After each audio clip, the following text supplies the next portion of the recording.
Give me your citizenship or give me your papers. The immigration debate is here to stay on the eve of Arizona's new law, a push in California to revive a dream.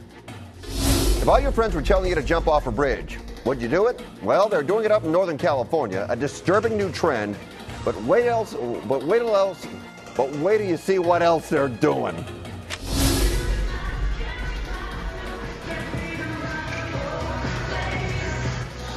And now I can speak again, and what else is that guy doing?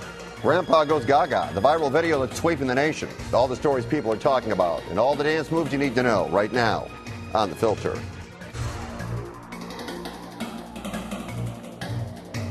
Hello again, off the top, The Filter Forefront, our top four of the day, including if you meet somebody on a dating site, are you safe? But we'll begin with this. The immigration debate isn't going anywhere anytime soon. The focus is on Arizona right now. Their new immigration law goes into effect on Thursday, but soon the issue will reach across the nation. Soon the issue of immigration will hit California directly. Many in this state provide a polar opposite to Arizona. Many in California want undocumented citizens to have a chance to become legalized, and the DREAM Act would do just that. It would provide a pathway to citizenship for illegal immigrants. If they graduated from high school in the U.S., have been in the country continuously for 5 years, they've got a shot. Our contributor tonight from redcounty.com is Megan Barth, and our pictures are furnished by Skype. Okay, Megan, here's the question. What is the better solution for California, the DREAM Act or the Arizona law? Well, I don't really think that you can pick one or the other. I think if we just enforce the federal laws on the book, which were passed by Bill Clinton in 1997, and we have also a California Penal Code 834B, we would probably eliminate some of these problems. Although in theory, I think the DREAM Act could be a great thing, and Dick Durbin is one of the main sponsors of the DREAM Act. Wait a minute. You think the DREAM Act could be a great thing? In theory, but we're not talking about unicorns, rainbows, and we're not playing chutes and ladders. If this act becomes law, just like the current immigration law that Bill Clinton signed, are we going to enforce it? How are we going to enforce it? And those are really the two questions that need to be asked and seriously thought about. Do we already have the bureaucracy in place to enforce this law? Dick Durbin sponsored this law. It's been sitting for multiple years in the Senate. They're unable to pass it because they don't have the 60 votes necessary. And this is in the past two Congresses.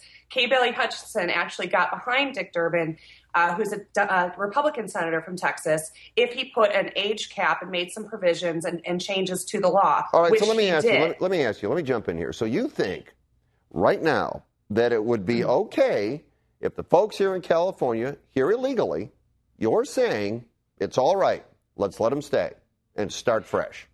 I'm not saying it's necessarily all right, but if the state's not going to do anything and enforce the current laws on the books, they should do something. What I like about the DREAM Act is that it does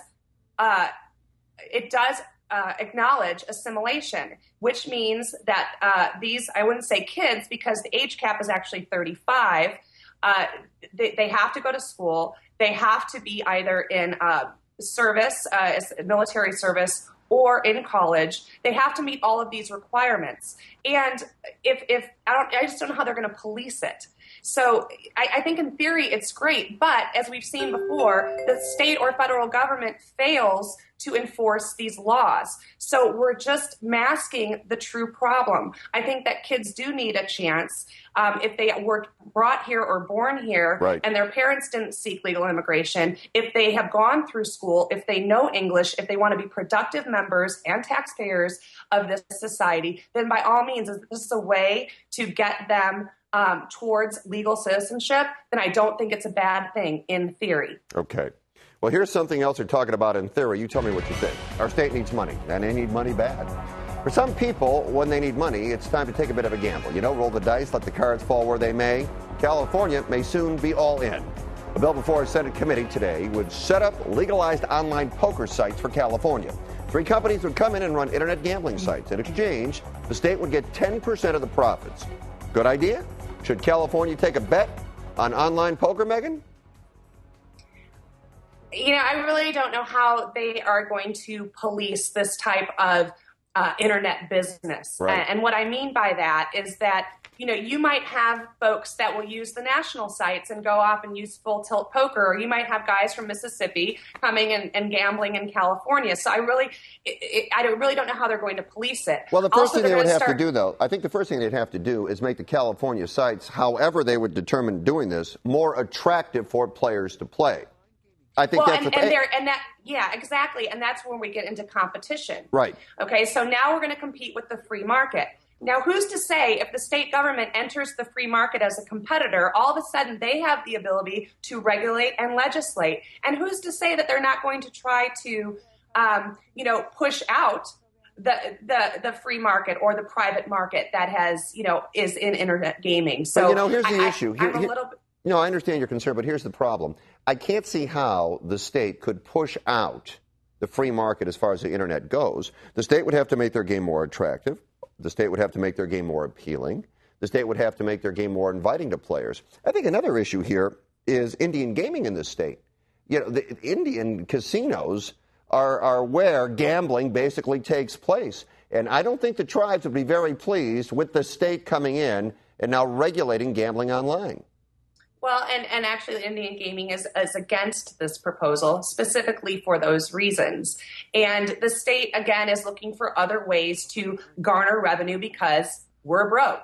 And the reason that we're broke is because we're spending too much money. All right, well, you know what? Let me jump in here real quick because I just got this. We just got this in, believe it or not. This poker bill stalled in the state Senate. The bill's author said he is pulling it from consideration and will make some tweaks to the proposal. So for now, guess it's not going to happen. So that's it, Megan. That's it. But, you have to really think the state has a lot of power when they enter the free market to pass regulation. They can pretty much pass whatever they want to make it in their favor. And that's just a concern I have.